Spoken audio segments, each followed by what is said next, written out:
Incredible events all over the world, but right now, on this weekend, all eyes turn to Wollongong on the south coast of New South Wales, Australia, for World Championship events all across the spectrum. And today, right now, it is time for the under-23 women. And this course designed to make sure that the complete athlete comes out on top. The water temperature staying steady at around 19 degrees. It's wetsuit optional. It says 24 km/h winds, but I believe it's a little bit worse than that. Well, I think there's going to be gusts. That's where we're going to come into some problems. Gusts of up to around 44 km/h. Yeah, so we want to throw everything at these athletes. So the one that comes out on top, as Ollie Conway did, an incredibly dominant performance in the men's, will be a worthy champion, Marta Kropko, who has multiple World Cup top 10s in 2025. Great swimmer, as her brother is. Look for her in the swim, and look for Sophia Howell as well. She led out of the water in 2024. Franca Russ, the German, we're going to see her in just a second. No doubt third in the Rome World Cup just 2 weeks ago. Manami Hayashi is the Asian champion. Zuzana Mikhailikova was second last year as well. And then as we head down the list, Rochelle Hill, obviously the Aussie hope. Brea Roderick, who was 14th in the Under-23 Worlds in 2024. Meiko Hirozumi is here as well, the super sprint Japanese champ from this year. Tara Szysinski will be an interesting one for Australia and hope to emulate Braden Mercer in coming in the top 12 for her country. As we head further down the list as well, Ilona Khadum is one to look out for there, the 29th. She hasn't raced that much internationally, which is why she's down the list. And speaking of down the list, number 41, the reigning world champion, Carolina Helga Horvath as well. She's been injured on and off this year, but she was a force to be reckoned with. Can she do it again in 2025? It seemed like forever. Wow. It did. If it seemed like forever to us, I tell you, it seemed like longer for them. But Rochelle Hill still swimming very, very well, right on the far right side. Her mother, Rena Bradshaw, back in the day, was also a spectacular swimmer. Very, very strong. One of the strongest in the world. But you can see how choppy it gets as soon as they get out past the break wall, which is about now. And then suddenly it's much rougher. Look at that washing machine that we're seeing now as those athletes kind of arrive at the buoy. It's never a good place to be. Look at that. You've got some of those swimmers that are just dead still in the water right now. Out front, that is Marta Kropko in the yellow. So doing exactly the same thing that her brother did. Yep, it's one. No, it is Marta Kropko. Yep, it's Marta Kropko. And that's 39, so we were right about that one as well. And we'll get the splits in just a second. Kropko, Brittany Brown, Naomi Ruff. I nailed it, 3 from 3. Tara Szysinski, the Australian, in 4th position. Great swim. And then Eloda Hadoum, the French woman. Isla Britton and Kira Gupta-Balthazar, the Canadian pairing. Robin Dreisling, Millie Brees, and Rochelle Hill is 11 seconds back, the Australian. Wow. And then the world champion, Carolina Helga Horvath, is in 11th position, 11 seconds in arrears. And they can see on the left-hand side of your screen all of the splits as they come in. Obviously, there's tons of Aussie fans down here, and they would all like to see the green and golds on a step of the podium. Australians have won this race once before, twice before. And it just looks so chill when you look at it from this angle. Exactly. Very calm and relaxed. People are probably watching and saying, it's not rough out there, that's not rough, but I've been down on ground and it is definitely quite swelly, and round those, I think they'll be very happy, all of them, to get round the last of those pink turn buoys to make their way back in. A fantastic swim by Brown has kept her alongside Kropko for the duration of this second lap. All right. Wow. That's interesting too. Kropko and Brown didn't really help each other out there. If one of them had sat in behind the other one, maybe they would have been able to string the field out a little bit more. You get sucked back a little bit when there's two swimmers shoulder to shoulder or hip to hip, or one of them sitting on the other's hip. But there you go. Kropko, Brown. Howell's had a great second half of the swim. She was 14 seconds back before. She's moved up to 3 seconds in arrears. Naomi Ruff as well. Khadum and Szysinski, well, they were 4th and 5th before, but Howell and Ruff have moved themselves up Levi McDowell. Rochelle Hill has moved from 10th to 9th. Breeze Prestia, Britton Dreisling. DeConning has gone back to 16th, but she's narrowed the gap a little bit as well. She was 16 seconds back. Look out for Zuzana Mikhalichkova, how far she was back as well. She was 31 seconds back at the 750 metre mark. That's incredible. Look at that. Sophia Howell is going to be first out onto the bike. I thought she was gone. Transition. I thought she was gone after that first lap. 14, 15 seconds down, and now she exits transition in first place. I'll say that's Kropko, Brown and Howell who's had a great one. And then there's a group of 6 athletes and then the next group of 3. And then someone all by their lonesome making the turn and heading up the hill. You can see the group coming around the corner right now. So these 3 women doing a really good job so far, holding off a big chase group. There's your group of 3 who are about to end their first lap. So they're coming down what is a much steeper hill than what it looks like right there. And it is Kropko, Howell and Aviv Levi.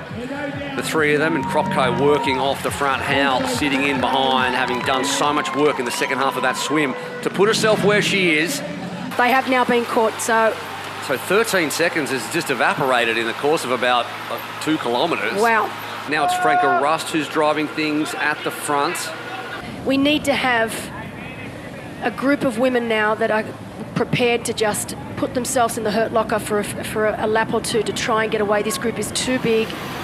You know, you've got some of these women on the back that'll end up soft pedaling. The Oceania senior and under 23 champion Rochelle Hill, who we spoke to earlier, has decided that she's had enough and no one's going with her. And that little breakaway has kind of woken up the front pack. Absolutely it has. So while I don't think it's going to stick, it's almost like Rochelle's said, I don't want to ride it. 30 kilometres an hour sitting in the bunch doing nothing, and so she's really pushing the pace now, making those women chase her down, and that pace has really gone up in the last half a lap.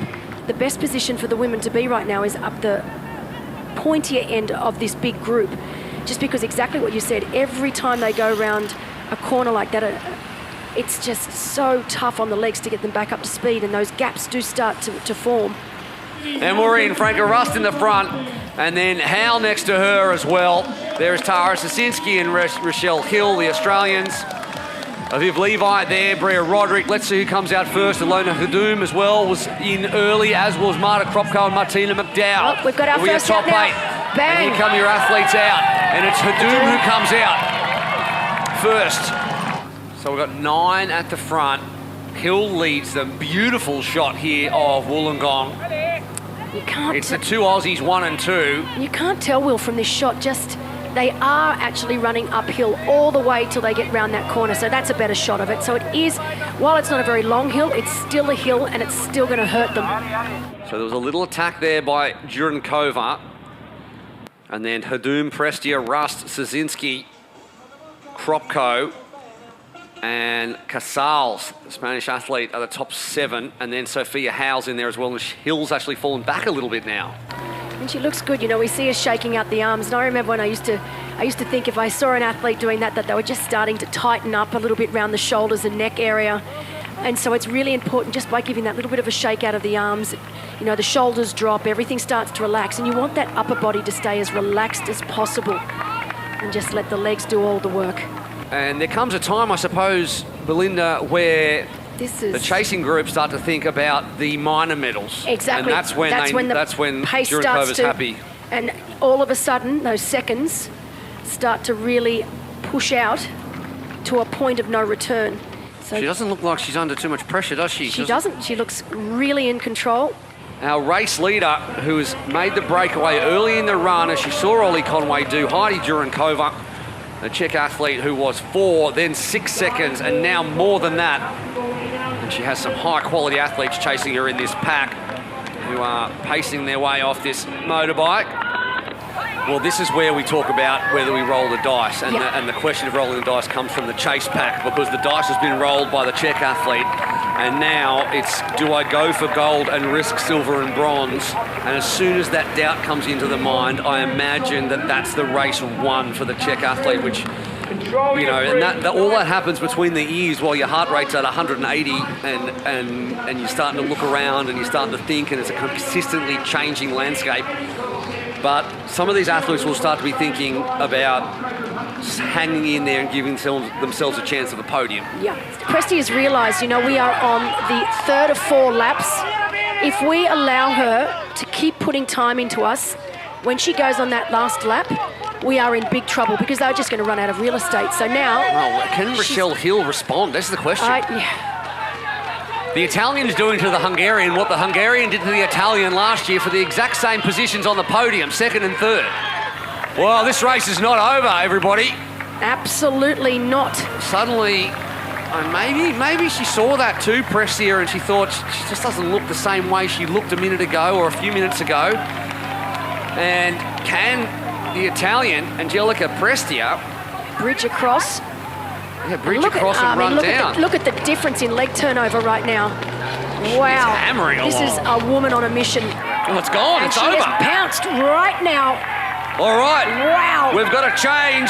And she looks to one side, and on the other side, Presti is going to go straight past her, and she's erased a 9-second gap in the space of 1 kilometre, and that will break the hearts of the Czech fans and from Heidi Zhurikova, who stopped. What is going on here? She has stopped. What she just has happened? been passed, and then she has pulled over for a moment. I don't think I've ever seen that in my life. Do you know what? It looked like there was a little bit of confusion with her. She was indicating to go somewhere else. I don't know what happened then. Is it a lap count? That's what I'm thinking. Did she get mixed up with the laps? Is she thinking that she's finished? I'm not sure what happened there. It was very confusing, but then it was almost like she got past and it was just the wind was blown out of her sails completely. But look at this. So this is that last climb. So that last... It looks like Kropko at the front, is it? She hasn't got a great turnover, and then she's going to be overtaken. That's Casals behind, and then I think the Japanese athlete Manami Hayashi has come straight into this one, gotten rid of Naomi Ruff, gotten rid of Tara Sasinski, and come into reckoning for a top 5 position. But can they now chase down, just as Prestia did to Zhurikova? Tough running, but honestly, if she can just manage to hold on, and you can see it's starting to hurt, it's starting to really hurt. And this is when, if these women get even a sniff, and you can see now Kropko just starting to break that elastic band between herself and Rochelle. She wants a silver like her brother. I tell you what. Rochelle Hill coming back though. Come on. Here she comes onto the blue carpet. Angelica Prestia. Here comes Rochelle Hill. She's left it late. Can she get back in a sprint? She's going to do it, I think. She's going to come on. And she's going to steal it from Prestia. Rochelle Hill. She stayed in the group. She's gone past Prestia. And she will be the under-23 world champion in an absolute boil-over. Wow. Prestia second. Kropko third. And she has stolen it like a thief in the night. That was... Another one now as well. Incredible. And the Japanese athlete has come from nowhere, the clouds, Hayashi. Oh, what a finish. And if you don't enjoy this, what are you doing? That was incredible. And we knew that Rochelle had a kick on her, and if it came down to a sprint finish, you'd have to put your money on Rochelle. Wow. But Oceania champion, now world champion, 31st in the under-23 Worlds in 2024, and now first. Oh, that sure was a tough race. Like, out with the waves was so challenging in the swim. And then the girls made the ride really tough, which I was really proud of them for. Like, we really worked, which is good. And then the run, holy moly. Those 4 laps, they really got to you in the end, but made it to the finish. And yeah. How did you manage to keep the belief going? There was so much going on at the front of the race, and you were kind of hanging in and having to bide your time, be patient. Oh, yeah, I went through doubt, I went through confidence, I went through the crowd, I went through every experience possible on that run, yeah. Yeah, well, let's talk about the crowd. As you came around that corner, Angelica with a narrow lead, and like just the feeling that you went through must have been unbelievable. Oh, all I was thinking is, will my legs get to that finish line? They were slowly giving way on me, but I made it, and I'm really proud of that performance, yeah. Under 23 world champ, congratulations. Thank you so much. I'm so happy because I tried to give all I had, and I pushed till the finish, and I'm so happy to be back on this podium after 2 years that were 2 tough years, and I'm really excited. I felt very good on the run, so I tried to go away in the last two laps. But there was a lot of wind, so yeah, it was hard. I simply don't have any words. Like I'm so lost. I'm just so happy. I really don't have any words.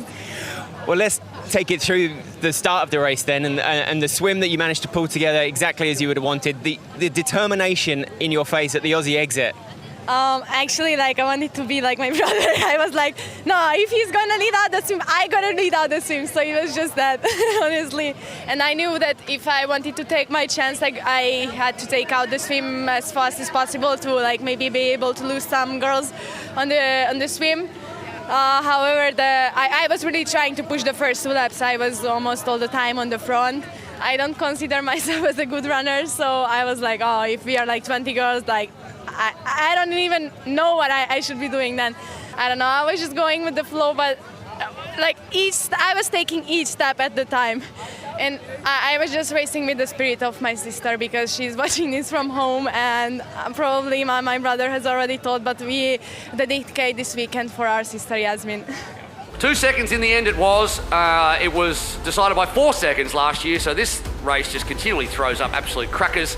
And this time it was 2 seconds, so next time it'll be a dead heat. Marta Kropko third, Hiyashi, Casals, Yurinkova, Sasinski, Espinoza, Khadoum, who led out in the first steps of the run, ended up finishing 9th, and Sophia Howell, who made herself a factor at different times, ended up in 10th position overall. And I got a headache from yelling, which is when you know it's been a good race. Belinda. Unbelievable. And you know, when they got in off the bike, we said that. We said, okay, that was a big group. We knew that meant this run was going to be on like Donkey Kong, and it absolutely was, and then some. Representing Australia, Rochelle Hill.